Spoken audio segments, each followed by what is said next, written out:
దేశంలో బీజేపీ ముచ్చటగా మూడోసారి అధికారంలోకి రావాలని భావిస్తుంది. అందుకు తగ్గ ప్రణాళికలు రచిస్తూ ముందుకు సాగుతుంది. నరేంద్ర మోడీ నేతృత్వంలోని బీజేపీకి ప్రతిపక్ష కూటమి బలహీనంగా ఉండడంతో మరోసారి కమలం పార్టీ కేంద్రంలో అధికారంలోకి వస్తుందంటూ ఇప్పటికి ఎన్నో సర్వేలు, సంస్థలు వెల్లడించాయి. అయితే ఈ ఎన్నికల్లో ఎన్డీఏ కూటమి 400 సీట్లు గెలుచుకుంటుందని ధీమాగా ఉంది. కానీ ఈ 400 సీట్ల లక్ష్యంలో బీజేపీనే ఒంటరిగా 370 సీట్లను సాధించాలనే లక్ష్యంతో ముందుకు వెళ్తుంది. అయితే 370 సీట్లు సాధించడం వెనుక బీజేపీ బడా ప్లాన్ ఉందని పలువురు విశ్లేషకులు తెలియజేస్తున్నారు.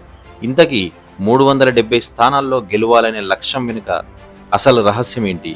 మరోసారి బీజేపీ అత్యధిక మెజారిటీతో అధికారంలోకి వస్తే ఏం చేయాలనుకుంటుందనే అంశాలపై ఈ ప్రత్యేక కథనం ఈ వీడియోలో ఒకసారి చూద్దాం. 2024 పార్లమెంట్ ఎన్నికల్లో విజయం సాధించి మూడోసారి అధికారంలోకి రావాలని కలలు కంటున్నారు నరేంద్ర మోడీ. ఈసారి బీజేపీ కేంద్రంలో అధికారంలోకి వస్తే వికసిత్ భారత్ పేరుతో తాము అమలు చేసే కార్యక్రమాలను మామూలుగా ఉండబోవని బీజేపీ నేతలు చెబుతున్నారు.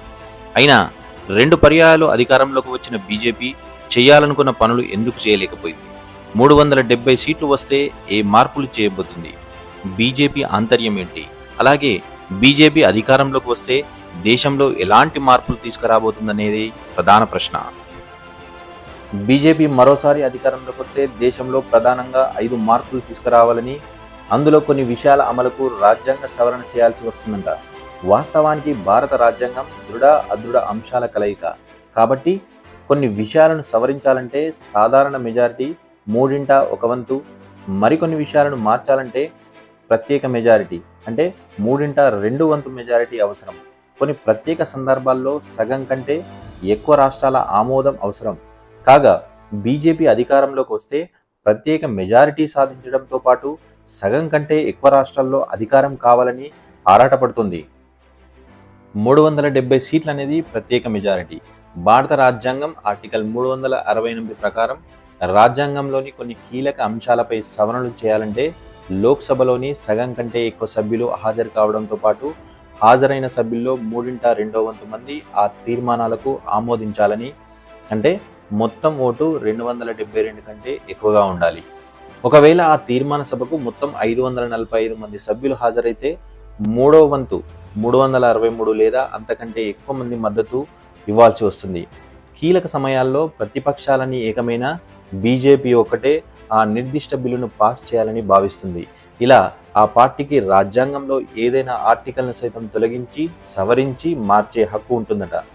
అదే సమయంలో ఎక్కువ రాష్ట్రాల్లో అధికారం కైవసం చేసుకోవాలని బీజేపీ భావిస్తుంది. కొన్ని ప్రత్యేక బిల్లుల విషయంలో పార్లమెంట్లో ప్రత్యేక మెజారిటీ ఆమోదించడమే కాదు, కొన్ని సందర్భాల్లో సగం కంటే ఎక్కువ రాష్ట్రాల ఆమోదం కూడా అవసరం. జీఎస్టీ బిల్లు ఆమోద విషయంలో ఇలాంటి సందర్భమే వచ్చింది. అందుకే ఈసారి బీజేపీ స్పెషల్ టార్గెట్ 370 ఈ నినాదంతో ముందుకు వెళ్తుందని పలువురు భావిస్తున్నారు.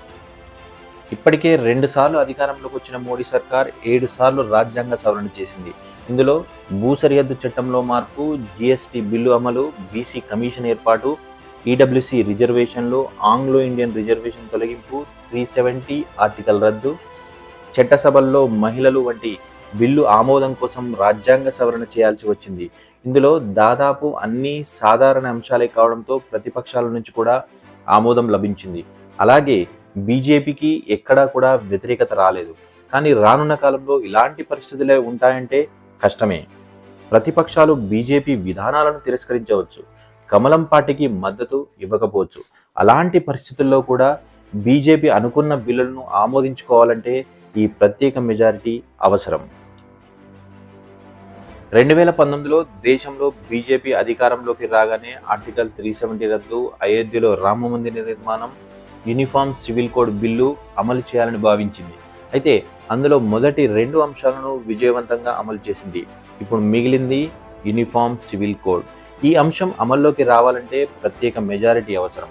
అంతేకాకుండా జమిలీ ఎన్నికలు అమలు, రాజ్యాంగంలోని కొన్ని అంశాల మార్పు, చట్టసభల్లో బీసీలకు రిజర్వేషన్లు, ఎన్నికల సంస్కరణలు వంటి అంశాలను అమల్లోకి తీసుకురావాలని భావిస్తుంది అని రాజకీయ విశ్లేషకులు భావిస్తున్నారు. పై అంశాలన్నీ అమల్లోకి తీసుకురావాలంటే రాజ్యాంగ సవరణ అవసరం. ఈ మేరకే బీజేపీ 370 సీట్లు లక్ష్యంగా అడుగులేస్తుంది. ఈ వీడియో మీకు నచ్చినట్టయితే లైక్ చేయండి, షేర్ చేయండి, సబ్స్క్రైబ్ చేయండి. Thank you.